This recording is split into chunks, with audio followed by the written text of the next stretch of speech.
Hello and welcome everybody. DKNG stock on 26th November. Let's see what would happen in the step by step.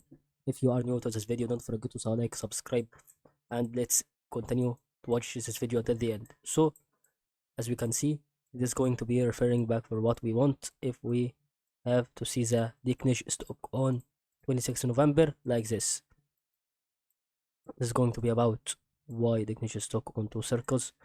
We don't have resistance, so resistance would start from here because the start of the support in this was the resistance on the first wave as a beginning part, so the ending part would be here, so the resistance in this here was a support as a last part of wave, and then this made okay also another support after it makes a middle process a separation from the previous waves on the DKNG stock or DraftKings stock.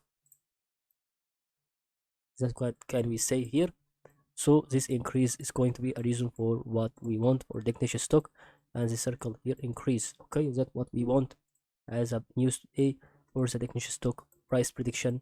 Hope you benefit from what we explained here on a video, and see you next time on another episode of stock video.